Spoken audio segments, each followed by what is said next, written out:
Today, what we're going to talk about, we're going to have a little look at the social media landscape that we currently operate in at the moment. We're going to look at some of the tools and the channels and who uses them. Then we're going to look at kind of some policy, because I think one of the things I'm going to touch upon today is being an ambassador for faith and how policy can help support that and also keep you safe. And then finally, how you are safe online. One of the things I do want to just raise right at the beginning is I'm not going to be diving into how to set up a Facebook page, how to use Twitter. I'm going to be talking about what they could be used for. So this is a bit more strategic than it is tactical, but it's really to sort of step away from the crisis reaction that perhaps we had at the beginning of COVID-19 and move more into how can we really make these tools work for us. So I think most of you probably know what social media is, which is a good start.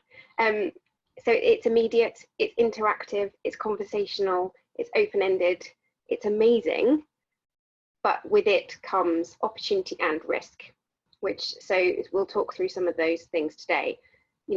We have less control, less time, less information sometimes, but we're still expected to engage. And so that's why it can make it so different. If you've been on some of our other training when we've been talking about dealing with the media, where we say pause, time to prepare. In social media world, often we don't necessarily have that time and space to do it. But some of the things we're going to discuss today are how we give you that safety net, and but how we can really use this as our normal practice. And I think this quote from Ephesians really sums it up. It's about responding to people's needs, and it's building people up. That's really how I believe social media can be used by the Church of England, by the Diocese of Guildford, by your parishes. It's a great opportunity to get out there, and to get out there where people are and engage with them the way they want to be engaged with, rather than the way we think they want. So I'm going to talk about the social media landscape. You'll see, this is actually a picture of my phone, my son, but it just sort of sums up some of the wonderful channels that are out there that we interact with daily, but it also highlights that they sit on our phone. They're accessible all the time, 24/7. I hope you get some sleep. And that's a very different world from the one we've lived in before. And we're going to move on to a slide where I'm going to show you some sort of statistics of how these different platforms are used and how popular they are. But before we do that, in the comms team, we get a briefing from Baton Hall, which is an agency.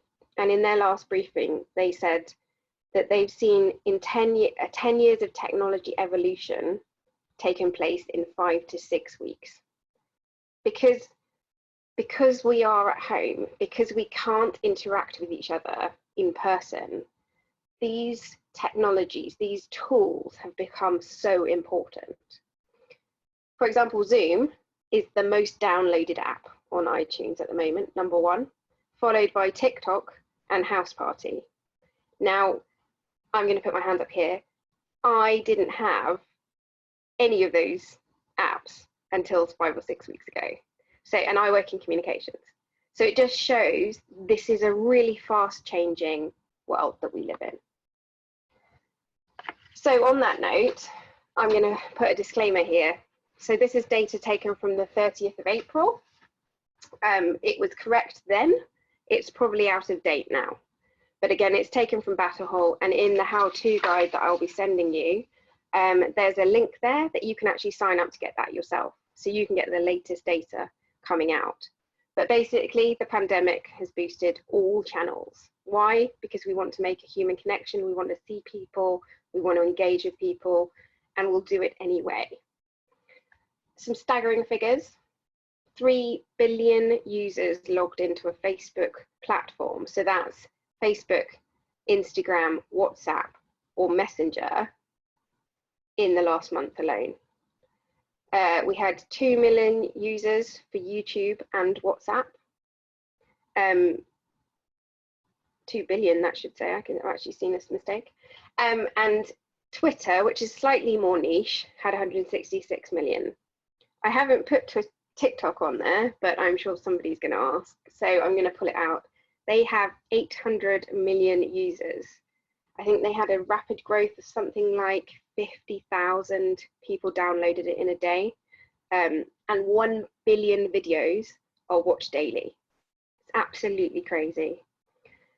What are these channels used for? So each of these channels have a slightly different strategy that sits behind them. So Facebook, it's typically the look at me or look at us.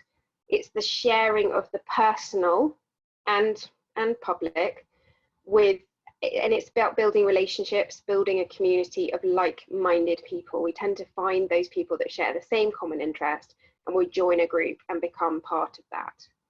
Twitter is more about look at this. So it's sharing helpful content with our followers that we think will be relevant to them. It's particularly popular with politicians, church officials, representatives. So that would be the place where you'd most likely find your MP, and that would be the way to engage with them versus something like Facebook.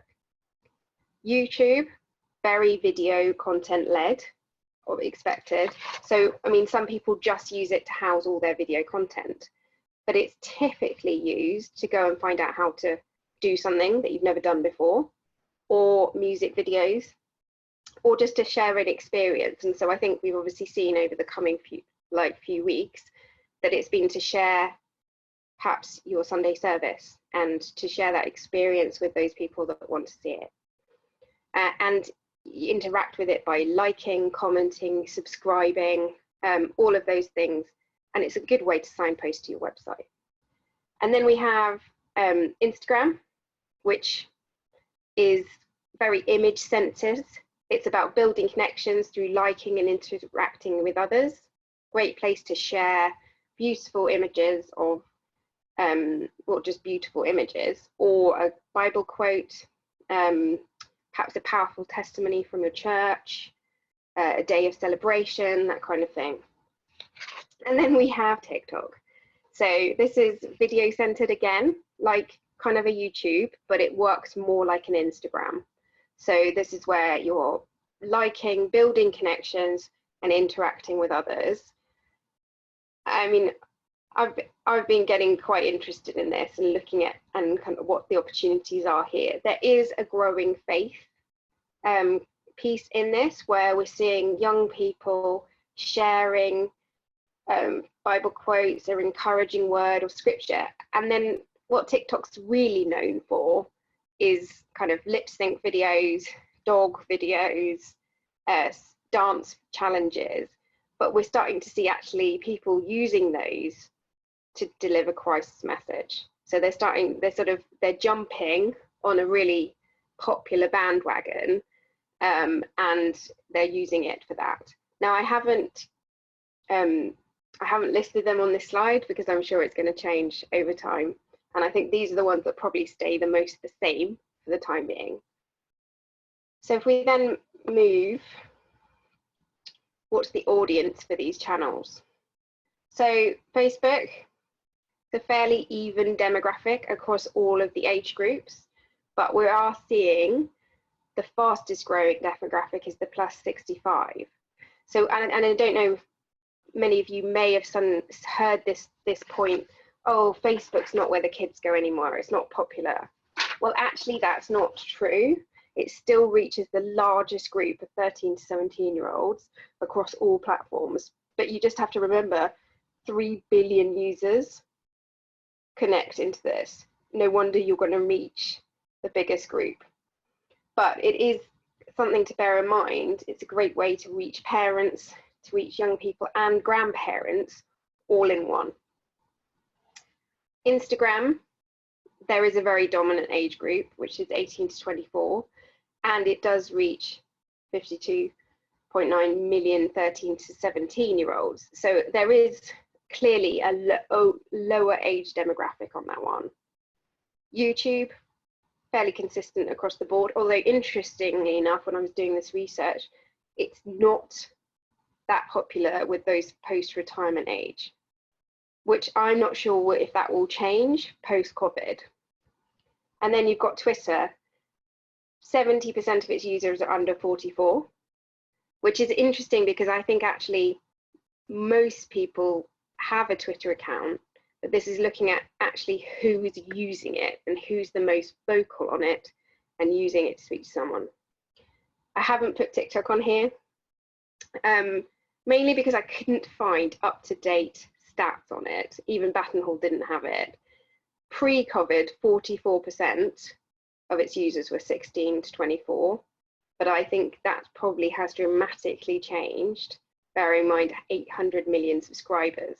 And I mean, even me just looking on it today, most people start with something like, my child didn't think I should be on this, but I am. So it's clearly raising the appeal across a number of demographics.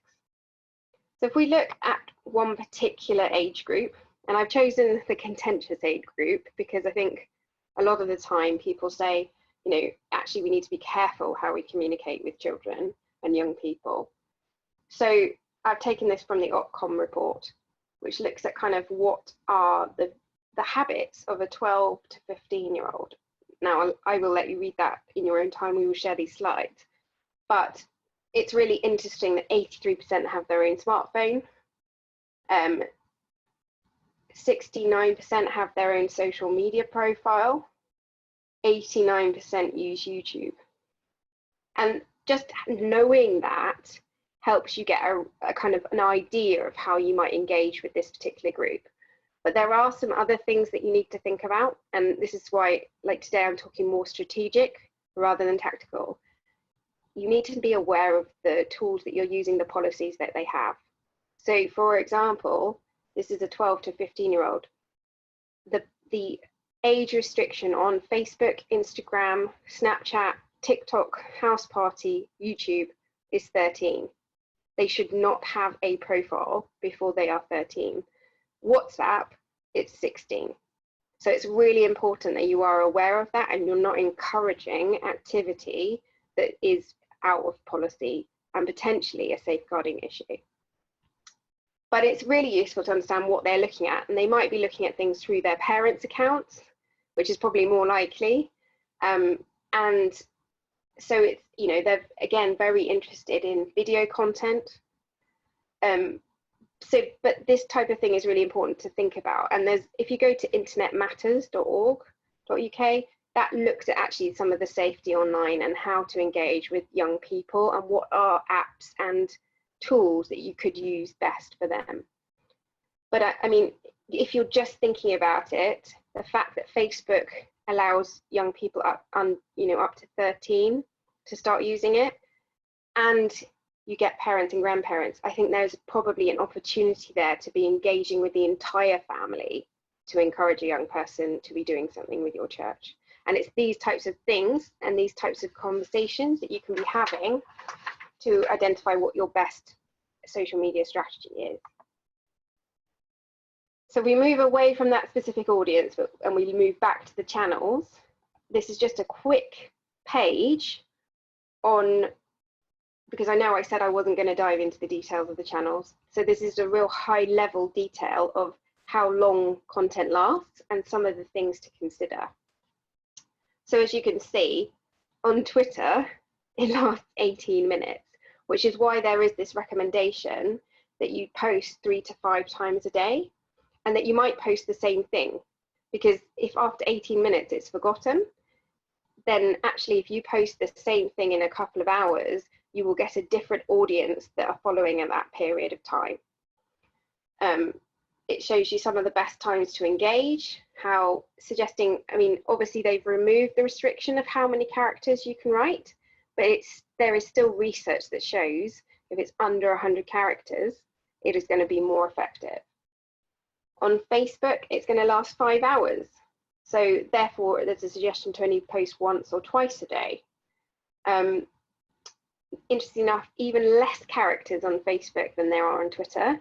I'm sure, you know, like me, I tend to be a little bit more verbose on on Facebook. So, you know, there's a learning for me.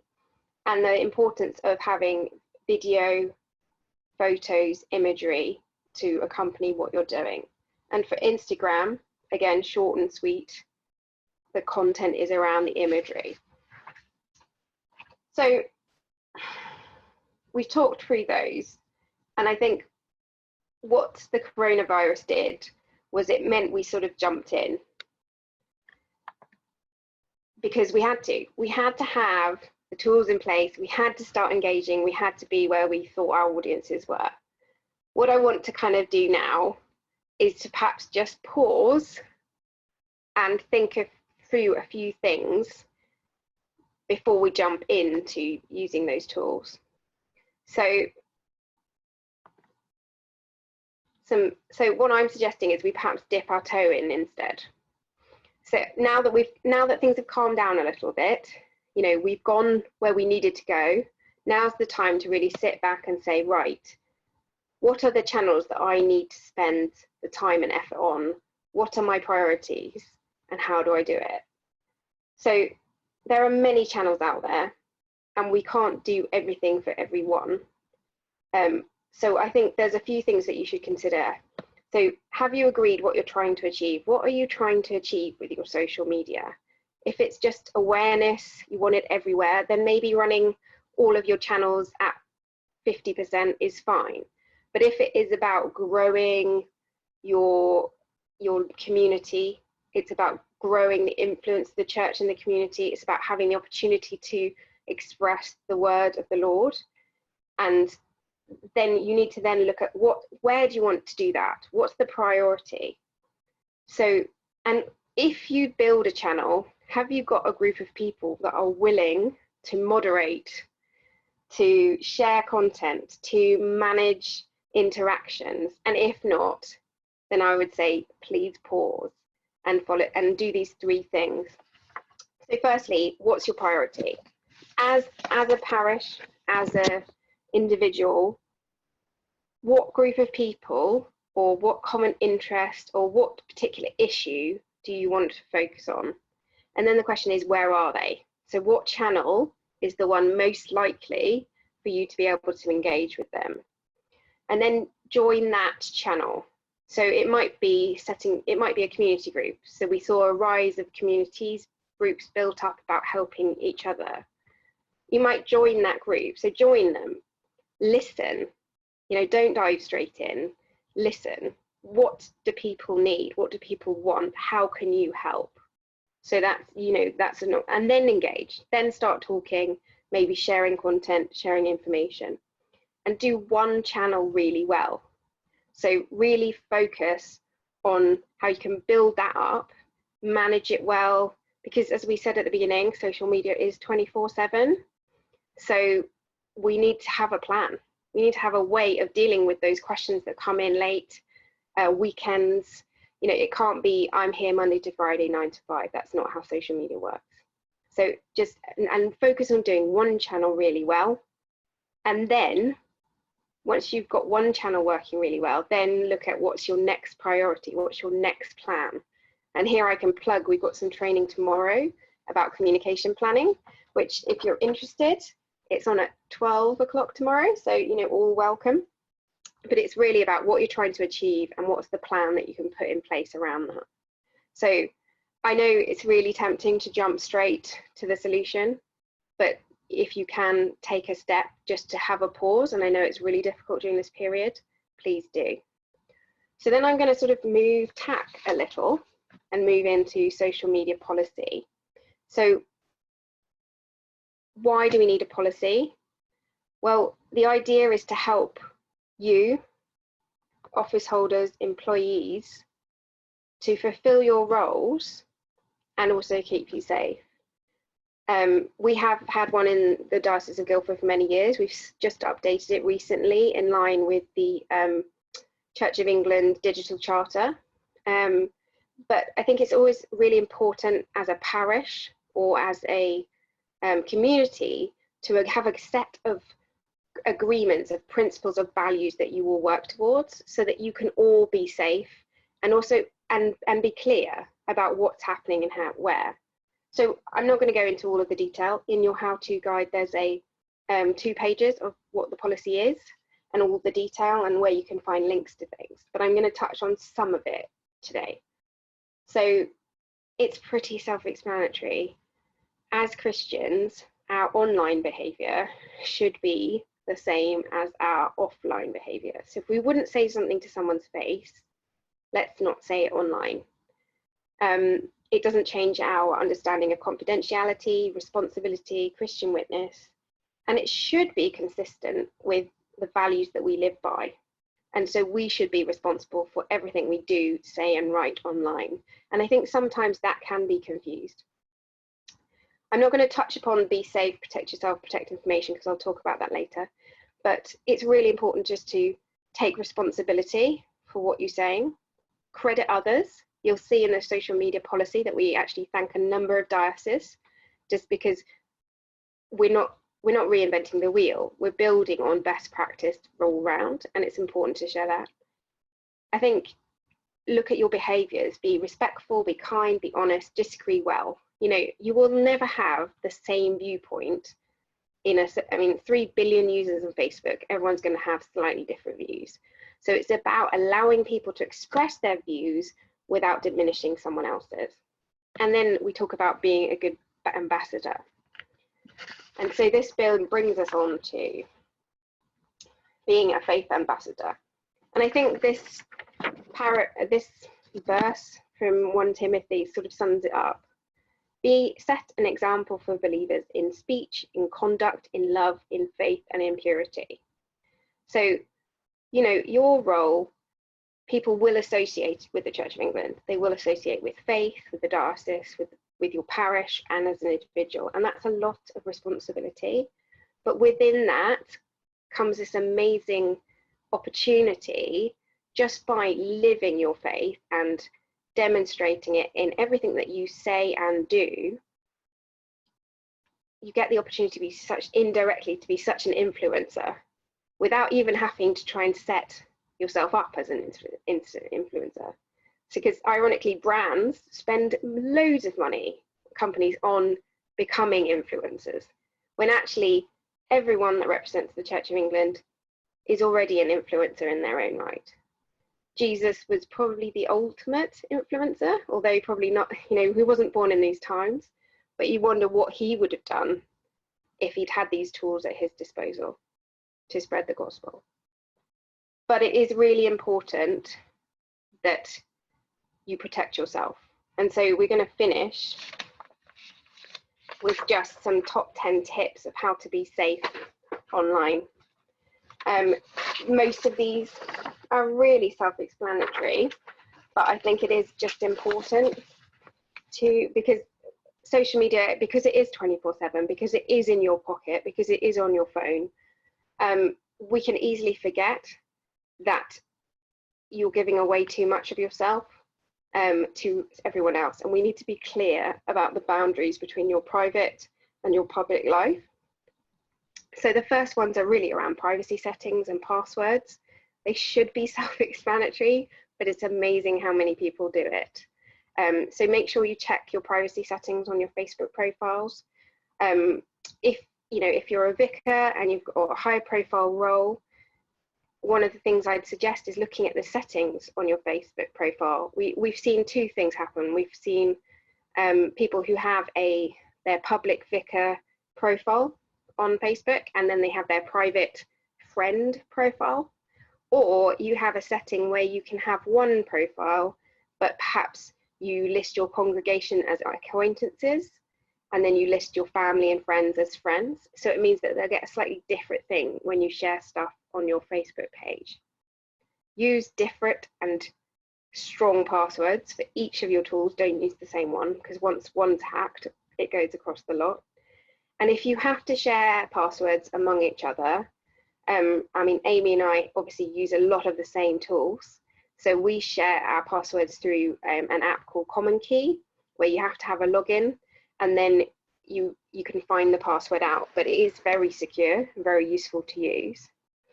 Don't share personal detail.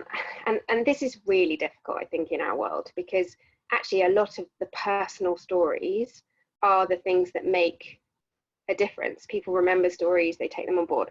But just be aware of what you're sharing, because once something's put out there, it's permanent. And something you shared 2 years ago, put together with you celebrating your birthday and your mention of your mum and her maiden name, puts together a lot of information that somebody could use if they were going to be malicious. Going back to policies, agree consistent ways and approaches for how you manage friends, followers, pages and groups as a parish, because for the COVID-19 Transforming Church Facebook group that we put together, we had to agree what the rules were for engagement of that group. We had to agree who was admitted to that group, what we were and weren't going to do as people moderating that team, and then know what to do and how to react to bad behaviours. There's always going to be a very small minority who ruin it for everybody, and it's knowing how to quickly respond to those and make changes. So block somebody, report them. If it's a safeguarding concern, report them to your safeguarding officer, and who will then go to the diocesan safeguarding advisor, making sure you know that. And make sure you have your parish rules so you're aware. Be aware of the social network guidelines. So, what age signs up to each of these teams. If you know that you've got a 10-year-old who's engaging on Facebook, that's something you do need to manage carefully. And then finally, this point of, if you say it, it's permanent. So I would always suggest, even though social media is immediate, it's conversational, it's engaging, if you can take a second to think about what you're saying and the ramifications of it, it's always wise. Even if you type it, you walk away for 5 seconds, you come back. If you still agree with it, fine. If you don't say it. And I would say always err on the side of caution, because you can't retract something once it's out there. But obviously we're here to support you, and any guidance we can give you, we will. So that's the lot.